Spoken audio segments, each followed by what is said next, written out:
Hello everyone, welcome to our channel Simple Classes. आप सभी लोगों का बेहद बेहद स्वागत है। दोस्तों, जैसा कि हम जानते हैं, यूपीएससी एंड यूपीपीएससी दोनों ने ही अपनी प्रीलिम्स की डेट डिक्लेयर कर दी है। For UPSC it is 31st May 2020 and for UPPSC 21st June 2020 as per the latest notifications.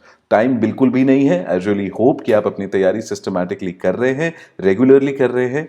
इसी तैयारी का एक बहुत ही इंपॉर्टेंट महत्वपूर्ण हिस्सा होता है revision. It can't be over emphasised कि रिवीजन के बिना आप जितनी भी चीज़ें प्रिपेयर कर रहे हैं उसको आप ऑप्टिमली यूज नहीं कर पाएंगे, उस नॉलेज को ऑप्टिमली यूज नहीं कर पाएंगे when you are taking the exam. इसी चीज़ को कंसिडर करते हुए सिंपल क्लासेस ने एक सीरीज स्टार्ट की है करंट अफेयर्स को रिवाइज करने के लिए। हम इस सीरीज में करंट अफेयर्स का रिवीजन करेंगे थ्रू एमसीक्यूज, ताकि आप वो कंसेप्ट जो भी आपने पढ़े हैं, जो नॉलेज आपने गेन की है, वो आपके दिमाग में फ्रेश रहे। आई रियली होप ये सीरीज आपको पसंद आएगी। Please share your feedback and please subscribe to our channel Simple Classes. ये बहुत ही ज्यादा लोकप्रिय सवाल होते हैं जब सूचकांक की बारी आती है। तो आज की डेट में हेनलेस का जो सूचकांक है वो अभी रिलीज हुआ है। हेनले एक यूनाइटेड स्टेट्स ऑफ अमेरिका की कंपनी है जो ये निकालती है कि कौन सी देश का पासपोर्ट कितना स्ट्रांग है, कितना शक्तिशाली। अब यहाँ पे हेनले की रिपोर्ट जो अभी पासपोर्ट का सूचकांक है उसमें भारत को क्या रैंक मिली है ये हमें यहाँ पे देखना है। तो दोस्तों ऑप्शन है 101, 97, 86 या 54। तो यहाँ पे हेनले की रिपोर्ट पासपोर्ट सूचकांक के अनुसार भारत को जो रैंक मिली है दोस्तों बहुत ज्यादा प्राउड फीलिंग नहीं है इस चीज को लेके, क्योंकि पिछली बार जो रैंक हमें मिली थी उससे ये रैंक काफी नीचे आ चुकी है। पिछली बार हमें मिली थी 80, पिछली बार हमें मिली थी 76। इस बार जो भारत को हेनलेस ने रैंक दी है वो 86। तो दोस्तों इसका सही जवाब है ऑप्शन सी, इंडिया की 86 रैंक है। यहाँ पे कुछ और एक्स्ट्रा इन्फॉर्मेशन हम लोग यहाँ देख लेते हैं। रैंक 1 पे है जापान और सिंगापुर, जॉइंटली इन्होंने फर्स्ट पोजीशन पाई है। सूचकांक एक और चीज हमें बताता है कि आप देश का पासपोर्ट कितना स्ट्रांग है, कितनी कंट्रीज में आप बिना पासपोर्ट, बिना वीजा के जाके ट्रैवल कर सकते हैं। तो जापान और सिंगापुर की रैंक 1 है। ये 189 कंट्रीज ग्लोबली जापान और सिंगापुर का पासपोर्ट एक्सेप्ट करता है। वीजा ऑन अराइवल या फिर बिना वीजा लिए आप लोग इन कंट्रीज में जा सकते हैं। इंडिया के लिए, भारतवर्ष के लिए ये नंबर है 60। इंडिया में आप सिर्फ इंडिया के पासपोर्ट को अगर आप लेके जाते हैं तो ग्लोबली सिर्फ 60 ऐसी कंट्रीज हैं जहां पे आप बिना वीजा के पहुंच सकते हैं। हालांकि हमारा पड़ोसी देश मालदीव्स हमसे अच्छा कर रहा है, इसकी रैंक 58 है और हमसे ज्यादा कंट्रीज में इसका पासपोर्ट माननीय है। बिना वीजा लिए आप 87 कंट्रीज में जा सकते हैं अगर आप मालदीव्स के सिटीजन। तो यहाँ पे हमें बार बार हमें बताया जाता है कि हमारे देश के जो लीडर्स हैं बाहर दूसरे देशों में जा रहे हैं, मीटिंग कर रहे हैं, दूसरे देशों के हेड्स से मिल रहे हैं, हमारे देश की प्रतिष्ठा बढ़ रही है, हमारे देश का नाम ऊंचा हो रहा है।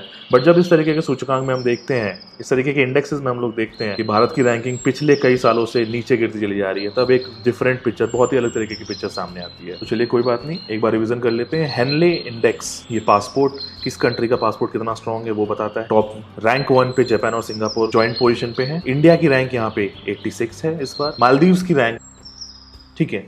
Let's move on to next question. Next question की तरफ जाते हैं। आर्थिक समीक्षा 2019 घोषणा में पवन ऊर्जा के क्षेत्र में भारत को क्या स्थान मिला? अब पवन ऊर्जा यहाँ पे बोलो तो विंड एनर्जी के क्षेत्र में ग्लोबली दुनिया भर में भारत को क्या स्थान मिला? तो ऑप्शंस यहाँ देख लेते हैं, 4th, 5th, 2nd और 9th।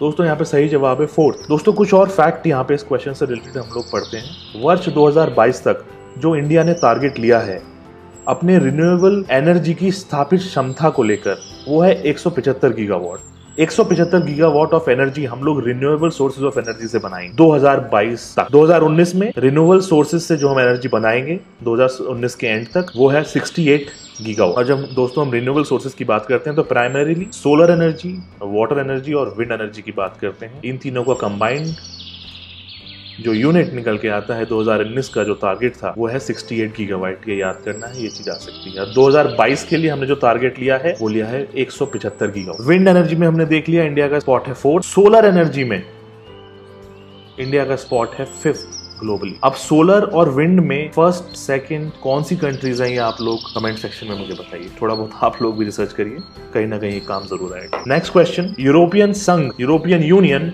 आयोग के नए अध्यक्ष के रूप में किसे नियुक्त किया गया है? बहुत ही फेमस क्वेश्चन है। Option 1 Theresa May, Ursula Vender, Julia Gillard या तो ऑप्शन डी इनमें से कोई नहीं। दोस्तों क्वेश्चन 8 का सही जवाब है उर्सुला वेंडर। अब यहाँ पे मैं चाहूंगा कि थेरेसा मे कौन है ये आप मुझे कमेंट सेक्शन में बताइए। जूलिया गिलार्ड के बारे में मैं नहीं समझता कोई एग्जाम पूछेगा, इसको आप रहने दीजिएगा, but Theresa May is very important. अब ये है उर्सुला वेंडर जो नई यूरोपियन संघ, यूरोपियन यूनियन की अध्यक्ष चुनी गई। ये जर्मनी की है और इससे पहले 2013 से अब तक टिल नाउ ये जर्मनी की डिफेंस मिनिस्टर जो पिछले गवर्नमेंट में निर्मला सीतारमण, जो इस गवर्नमेंट में फाइनेंस मिनिस्टर हैं। तो एक बार फिर से रिवीजन कर लेते हैं। आज इन्होंने बजट पेश किया है, इंडिया का finance minister Nirmala Sitharaman. Ursula vendor अध्यक्ष चुनी गई है यूरोपीय संघ। She is from Germany, Germany से बिलोंग करती हैं। 2013 से अब तक ये जर्मनी की मिनिस्टर ऑफ डिफेंस। ये कुछ फैक्ट्स हमें पता होने चाहिए, इनडायरेक्टली भी कभी कभी इस चीजों के बारे में पूछ लिया जाता है।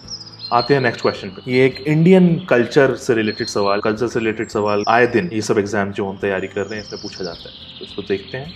हेमिस प्रसिद्ध त्योहार किस भारतीय राज्य का? हेमिस प्रसिद्ध त्योहार किस भारतीय राज्य का है? ऑप्शन है यूपी, गोवा, जम्मू एंड कश्मीर और नागालैंड। तो दोस्तों हेमिस वर्ड को सुन के कुछ याद आ रहा है, ड्रेस याद आ रही है या कुछ ऑर्नामेंट्स याद आ रहे हैं? अगर नहीं आ रहे हैं तो मैं आपकी प्रॉब्लम आसान कर देता हूँ। इसका सही जवाब है option C, Jammu and Kashmir. अब हेमिस त्योहार जो जम्मू कश्मीर में मनाया जाता है उसके बारे में कुछ तथ्य हम लोग जान लेते हैं। फर्स्ट ऑफ ऑल ये प्रतिवर्ष मनाया जाता है, मतलब हर साल मनाया जाता है। तिब्बती कैलेंडर, जो तिब्बत का कैलेंडर है उसके चंद्र महीने के 10वें दिन में, चंद्र के महीने का 10वां दिन हेमिस को डेडिकेट किया गया है। चंद्र के महीने के 10वें दिन तिब्बती कैलेंडर के हिसाब से हेमिस फेस्टिवल मनाया जाता है। ये एक छम डांस, एक तरीके का डांस है जो हेमिस फेस्टिवल से रिलेटेड है। लोग यहाँ पे चेहरों पे मुखौटा लगा के डांस करते हैं। ये सारे बुद्धिस्ट मॉन्क्स हैं। आप लेह लद्दाख में जाएंगे, वहां पे देखेंगे मोनेस्ट्री जितने भी हैं वहां पे सारे ये साधु संत, इनको बुद्धिस्ट मॉन्क्स बोला जाता है। ये सारे मॉन्क्स हेमिस त्योहार के समय अपने चेहरों पे इस तरीके के मुखौटे लगा के डांस करते हैं और इस डांस को बोला जाता है छम डांस। मैं बार बार इसलिए बोल रहा हूँ ताकि ये चीज आपकी याद हो जाए। तो एक बार रिवाइज कर लेते हैं। फेस्टिवल का नाम है हेमिस, जम्मू कश्मीर में मनाया जाता है। जम्मू कश्मीर में कहाँ? लेह लद्दाख। तिब्बतीय कैलेंडर के चंद्र महीना का 10वां दिन हेमिस फेस्टिवल, हेमिस त्योहार के लिए डेडिकेटेड होता है। इस त्योहार से एक डांस भी रिलेटेड है, उस डांस का नाम है छम डांस। छम डांस में जितने भी बुद्धिस्ट मॉन्क्स होते हैं वो मुंह पे इस तरीके का मुखौटा लगा के डांस करते हैं। आइए चलते हैं नेक्स्ट क्वेश्चन पर। आज का आखिरी सवाल, क्वेश्चन 10। हाल ही में किस राज्य ने योमान को राज्य की तितली घोषित करा है? बहुत ही अच्छा इनिशिएटिव है। जिस किसी भी स्टेट ने किया है, हमारी सारी स्टेट को इस तरीके के स्टेप्स लेने चाहिए। यहाँ पे ऑप्शन ए हरियाणा, केरल, तेलंगाना और तमिलनाडु। मैं देखा जब भी किसी इस तरीके कुछ डेवलपमेंट रिलेटेड काम होता है तो हमारी नॉर्दर्न स्टेट जनरली आगे नहीं होती हैं। इस तरीके की डेवलपमेंट बेस्ड पॉजिटिव तरीके की जो ये चीजें हैं इसमें जनरली सदर्न स्टेट्स हमारी बहुत आगे रहते हैं। चाहे फीमेल टू मेल का रेशियो हो, चाहे पढ़ाई से रिलेटेड चीजें हो, चाहे साफ सफाई अभियान या इस तरीके का कोई तितली घोषित करना, बहुत ही पॉजिटिव चीजें हैं जो बाकी सब स्टेट्स को भी इससे मोटिवेशन लेना चाहिए और ऐसे कुछ स्टेप्स अपनी स्टेट्स के डेवलपमेंट के लिए करें। तो दोस्तों यहाँ पे सही जवाब है इसका ऑप्शन डी, तमिलनाडु। तो येओमन करके एक तितली की प्रजाति है जिसको तमिलनाडु ने अपना स्टेट तितली के नाम से घोषित कर दिया गया। कुछ और चीजें यहाँ पे हम देख लेते हैं। ये तितली, येओमन तितली इस तरीके से दिखती है, ऑरेंजिश और रेडिश इसके विंग्स हैं। कुछ फैक्ट्स इसके बारे में पता कर लेते हैं। Endemic to Western Ghat, endemic मतलब ये इंडिया है, इंडिया का southern peninsula. This is Western Ghat, this is Eastern Ghat. ये है एंडेमिक टू वेस्टर्न घाट, मतलब नेचुरली ये वेस्टर्न घाट में पाई जाती है। अगर लार्वा होता है इनके अंडे, they lay eggs in vertical chains of 8 to 10। Vertical होता है ऐसे, हॉरिजॉन्टल होता है ऐसे।